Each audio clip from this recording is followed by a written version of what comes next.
Today, I'm going to be talking about Cry of Fear, which in my opinion is one of the scariest horror games ever made. It easily has the best story out of any horror game I've played, so in this video, I mainly want to go over the most interesting parts of the game. There'll be spoilers for the story, however I'm leaving out quite a few of the scary parts that made me jump the first time I saw them. I cannot recommend enough that you try this game out, so I don't want to ruin every part of a first time playthrough. The main character of this game is Simon, and it opens up with him walking down the street one night. An old man crawls out from around the corner and Simon stops to help. A car then starts up from across the street and drives straight into both of them. The screen goes black and then one of the coolest game intros ever starts. You're walking around this empty space and all you have is a camera. Once you use the camera on the white X's, it will reveal doorways or other things that relate to the story, such as Simon breaking a mirror.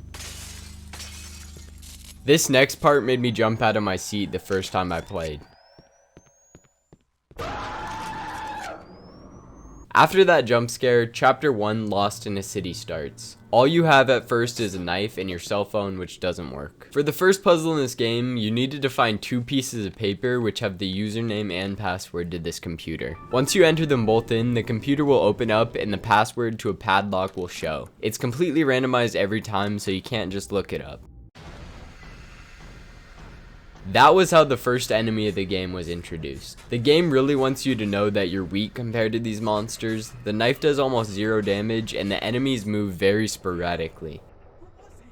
There are 4 of these secret notes in the game and they're pretty disturbing. I needed to include them because of how much it adds to one of the enemies. I'm not going to read them, but I will make the subtitles bigger. Another big part of this game is item management. You only have 6 slots max. Right now it's not a big deal, but later in the game it's very important. There are also syringes in this game which have to be managed carefully. This is the second secret note, again really disturbing. After the note, you end up going into the monster's apartment, where there's an entire room with pictures of his killings. Making your way through some more apartments, eventually you'll reach one where you can grab a gun. Conserving ammo is very important. Until I got jump scared and used over half the mag on one enemy.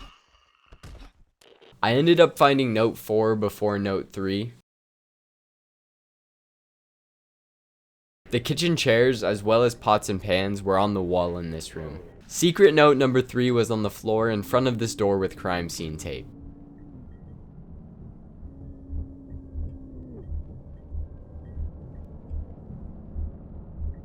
Even though the third note is in front of this door, I do not think this is the monster's apartment. I'll explain both sides and lay out all the reasons throughout the video.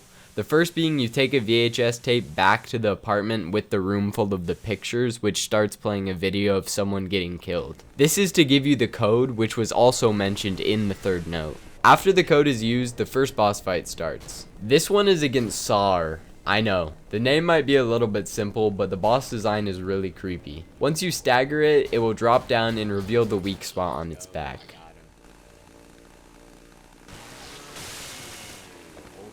The fight ends with this insane cutscene, and after this you meet the doctor for the first time, starting chapter 2. Who is that doctor? I tried to skip through this sewer section as quick as I could, but immediately regretted it after I got stuck between 3 of these things. After the sewers, I had to crawl through some caves. I made sure to sweep the corners, and I was pretty calm while getting through this section. I took my time and lined up the headshots. I was able to pick up a shotgun, and this was the first time I had a problem with inventory space. I decided to leave behind my knife. After using the lighter to open a door, I walked in on the doctor killing someone. He ran away before I was able to stop him, and then the second boss fight started. This boss's name is Mace. Again, has a very simple name and a really cool design. For this fight, the only way to deal damage is to spin these 4 electric boxes and then run to safety before it gets shocked. The boss will then drop dead, not as cool as the Sar cutscene. After this, you run down a hallway with hands coming from the ground damaging you. Once you reach the door, you're hit with a flashback from the aftermath of the car hitting you. This is the first giveaway that Simon didn't just walk off the crash, even though the beginning of the game made it seem that way. The music and the sound in this game is very important. There are a few times in this game when you are safe. When a melody like this plays, you are. After walking for a bit, I found a map which should lead me home.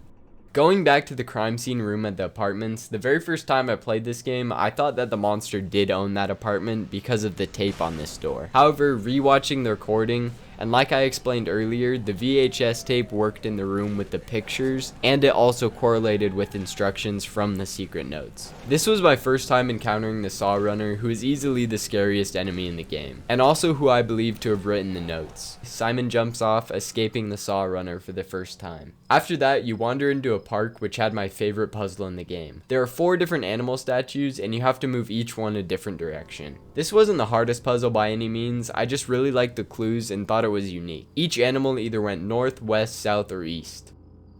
Once I moved the final statue, the storage room door opened up, revealing the key to a gate as well as the hunting rifle. I grabbed the key first and walked down to the gate and unlocked it. I then ran back up to pick up the hunting rifle now that I had enough inventory space. I then climbed my way up onto the roof where Simon's love interest was somehow there waiting for him. What the? Sophie? What the hell are you doing here? Oh, hi, Simon. I think I'm going crazy. I'm so glad I found you. What? What do you mean? You know full well what I mean. Wait a sec. You mean all? No! She then jumps off in front of Simon, which surely won't make his mental state any worse. Slowly, the next boss of this game rises up from the ground. It's sitting on a chair held up by chains. This is the only boss that gives you the option to escape. I was flustered because I was taking damage, so I instantly chose escape. I reloaded my save and decided to fight the boss. I cut it all out, but this took forever. Easily the hardest boss in my opinion. It was a little bit too close for comfort with the Saw Runner, but I was able to hit the gate just in time so he couldn't hit me. This is another example of how peaceful the music is when there's no danger.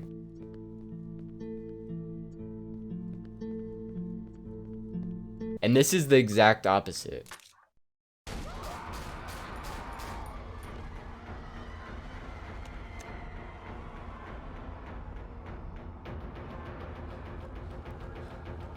When the music is intense like it was in the last clip, it makes everything so much scarier. I thought I was going the right way, but at the last second I got jump scared by the train. I was not able to outrun it. Once I made it further, I ran into the doctor again, who was still running away from me. Now I'm at another roadblock. For this door, I need 2 fuses. I need the fuse that I grabbed earlier before I got jump scared, and then I need to grab another fuse, which is back at the very beginning of the game at the first apartment.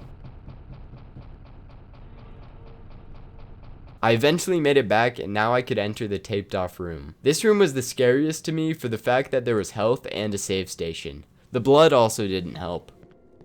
He always goes back to the same place day after day. He was watching it like it was yesterday.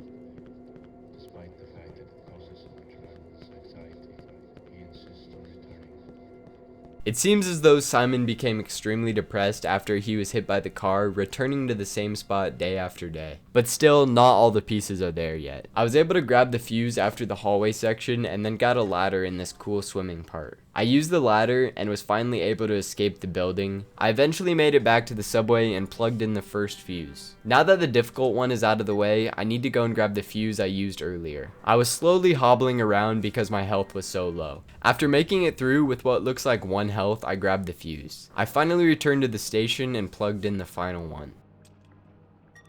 This next area wasn't difficult, but because I was one hit to everything, it took me a bit to get past. These escalators were one of the cooler, uncanny features. I walked carefully on this pathway past these people in cages.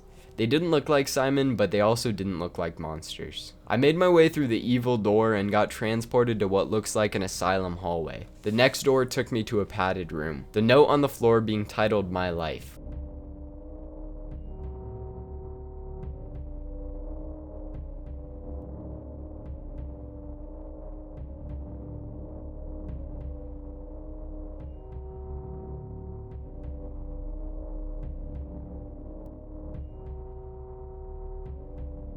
After reading the note and being in this room, it gives a much clearer picture of what happened. Simon was hit by the car and had to be put in a wheelchair, and all of this so far has been a delusion.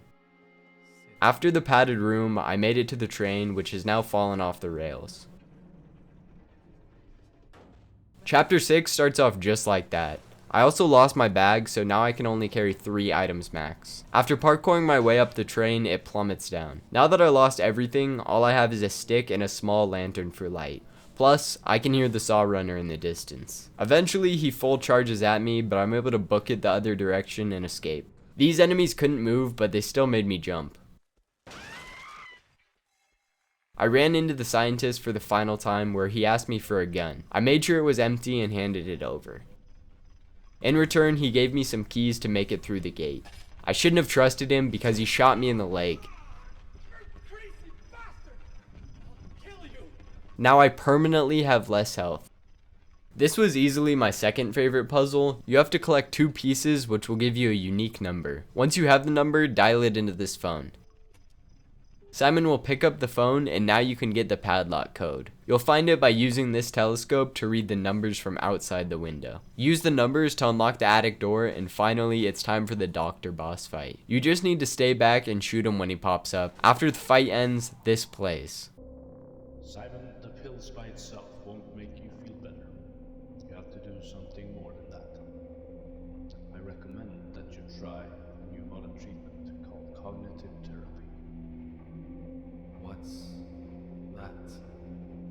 Well, it's a set of exercises you do, a way to forget the past, all the bad memories and anxiety you have.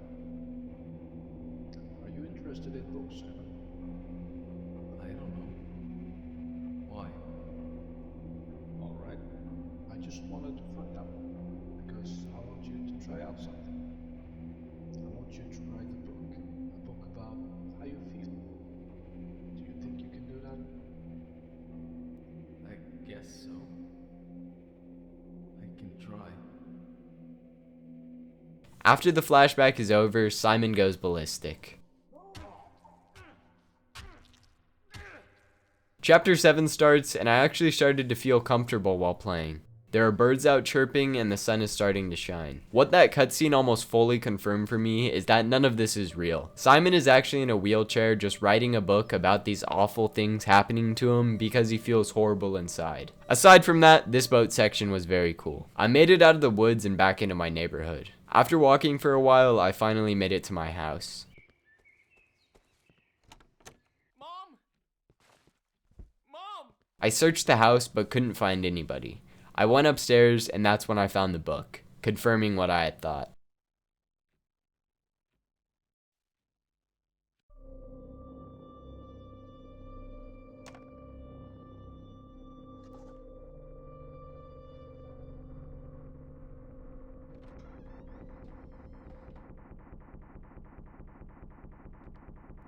After that cutscene, you switch away from the Simon that you've been playing the entire game, the book version of Simon. Now you're playing as the real Simon who's stuck in a wheelchair. There are multiple endings, but if you want a good ending, you need to follow the evil Simon down this path and take shots at him before he can kill you. He'll pop out from around corners, but as long as you hit headshots, this fight is very doable. In his final phase, he'll run at you with a hammer, back up while shooting him, and if you're lucky, you'll end the fight, killing the representation of hate in Simon and ending the game. I stopped myself from doing it. From committing suicide. But it didn't only leave me alive. It also left 2 police officers dead. I killed them. Shot them both. This was not supposed to happen. Doctors testified that I was having a psychosis. Which means that my punishment won't be too hard for me to bear. I have to spend the rest of my life in a mental hospital, where nurses and doctors are taking care of me. They let me finish my book, and it has helped me a lot.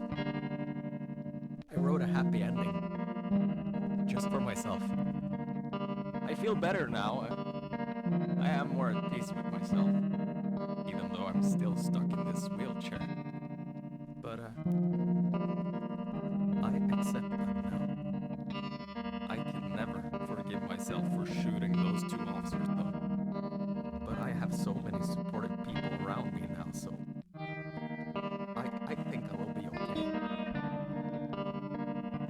Darnell is mentoring me and is watching my progress. I am lucky to have him. Sophie visits me every once in a while.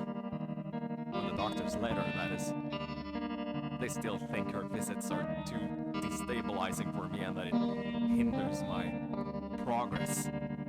I keep on telling her how sorry I am for making her life miserable every time she's here. She just laughs a bit and tells me to stop being so silly. But I can see the damage I've done to her in her eyes every time she looks at me. She found a new friend, one who is there for her and treats her right. I'm happy for her. Though I'll miss the good moments we've had, knowing that they'll never come back. I think this is a good time to close this book. It has changed my life forever. The end. And that was the good ending to Cry of Fear. It might not be perfect or anywhere close to good in a traditional sense, but I think it's much more impactful because of that. Because it really shows the true horror behind someone's mental decline and how important mental health really is. I want to thank you so much if you made it this far in the video. Cry of Fear is the best horror game I've ever played, and now in my personal top 5 games of all time. I encourage you to play the game. It's free and less than 5 gigabytes on Steam. If you don't want to play but want more Cry of Fear content, because there was a lot that I left out in hopes that you would play the game, check out Pyrocynical's video. It is extremely well made and almost 2 hours long. Leave a like and subscribe if you enjoyed, and with that, have a great rest of your day. See ya.